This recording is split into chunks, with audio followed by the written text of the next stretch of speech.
E lá vamos nós em 12 de junho. Sabem vocês que o Brasil adota uma forma de governo que nós chamamos de república, uma república federativa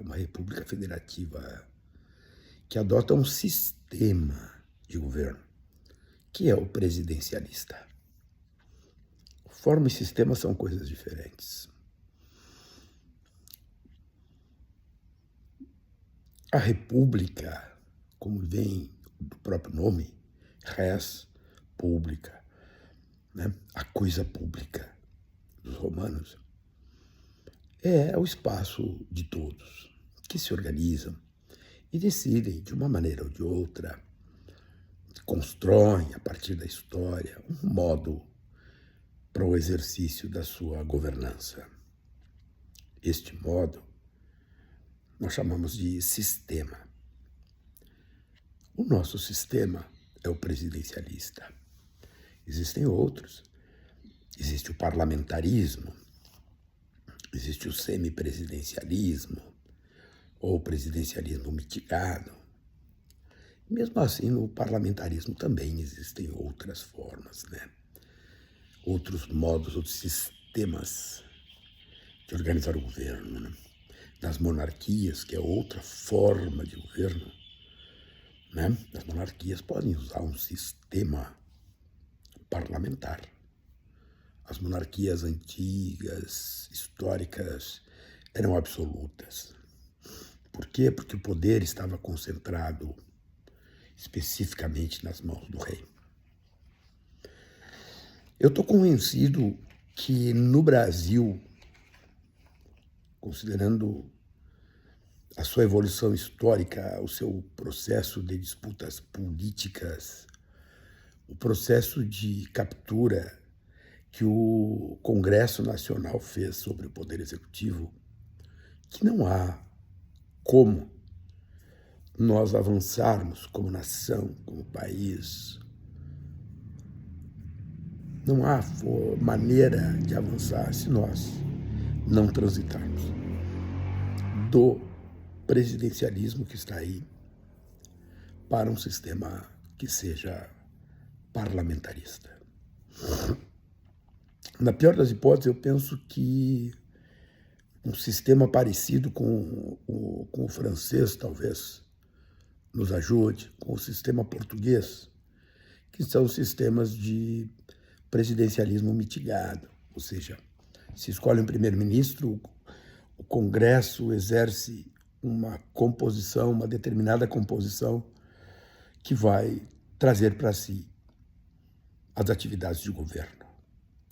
O Brasil hoje, por exemplo, o Congresso brasileiro tem para si 60, 70 bilhões de recursos para aplicação direta. E o Poder Executivo não pode fazer nada relativamente a isso, porque foram modificando a lei, né, do meu ponto de vista, de maneira inconstitucional, mas foram, né, tem a sua exposição. E os encargos do cotidiano, os encargos da governança seguem dadas ao Poder Executivo. Então, eu estou convencido de que não tem como o Brasil avançar com este sistema. Como é que nós vamos fazer isso? Não sei também. Porque nós estamos numa fase onde ninguém conversa com ninguém.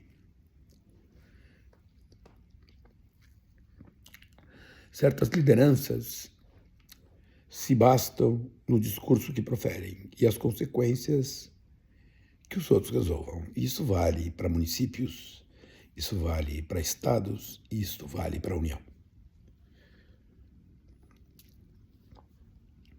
Existem situações onde é muito mais fácil determinadas instituições abrirem mão de prerrogativas que a lei lhes dá para simplesmente fazerem discurso. Quando, na verdade, tem a seu dispor um instrumental jurídico, institucional, gigantesco para fazer a diferença.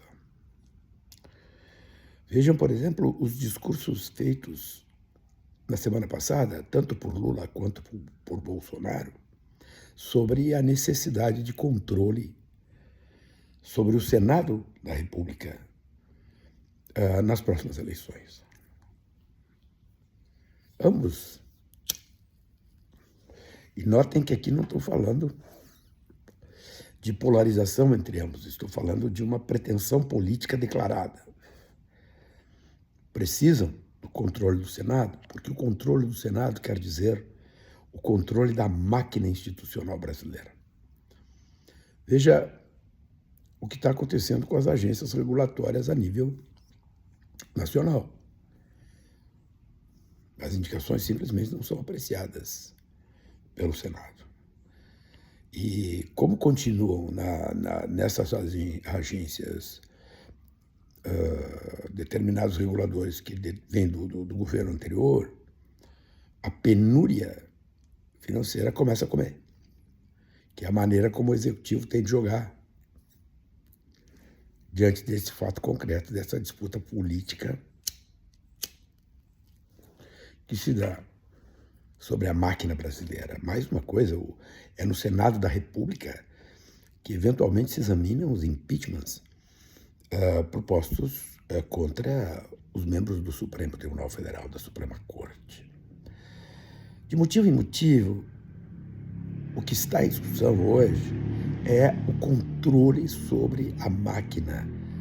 Controlar a máquina significa controlar o sistema de governança. Só que pouca gente tem se dado conta do tamanho e das consequências desse tipo de disputa política. Muitos não se dão conta por incapacidade. Muitos se contentam com o ativismo. Não falo do ativismo judicial. O ativismo é aquela coisa que a pessoa vive para sua própria bandeira, né? Levanta a bandeira e cai de joelho todos os dias e não se dá conta que alguma coisa não está certa, né? Porque se o cara levanta a bandeira, caminha com ela e cai de joelhos, sem fazer com que a bandeira se concretize, algum problema tem, né? E às vezes tu vai, tu alerta, tu diz, tu coloca, mas dão de ombros. Por quê? Porque há uma política que eu chamo de a política autossatisfativa. Não importa o resultado, importa que eu me contente com aquilo que digo e me satisfaça comigo mesmo. E assim vai, e não é só nas altas esferas de poder, não, isso é no nosso cotidiano, nas pequenas instituições, que, diga-se de passagem, têm a capacidade de produzir ou não produzir modificações na vida das pessoas. Mas tem sido assim, tem sido assim. Eu estou convencido que esse nosso sistema de governo faliu, se esgotou, assim como eu penso que o Estado moderno se esgotou como o conhecemos. Olha a disputa agora no Supremo sobre o Marco Civil da Internet. A disputa sobre o Marco Civil da Internet não está ali se eu posso entrar com uma ação ou outra contra este ou contra aquele. Não. Está sobre a capacidade do Estado em regrar, em incidir sobre as grandes máquinas controladoras das redes, Google, Meta, etc. Como o Estado vem para sancionar esse tipo de gente?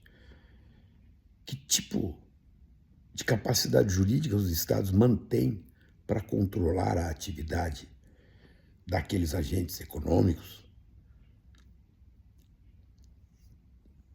que aportam neste ou naquele país? Essa é a discussão do artigo 19 do Marco Civil da Internet.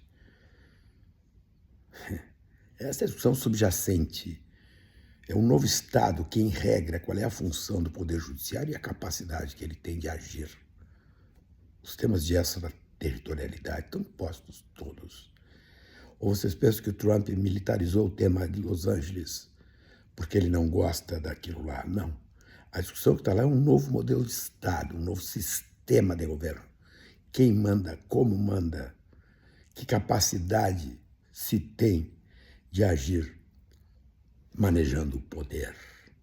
O troço é mais complexo, bem mais complexo.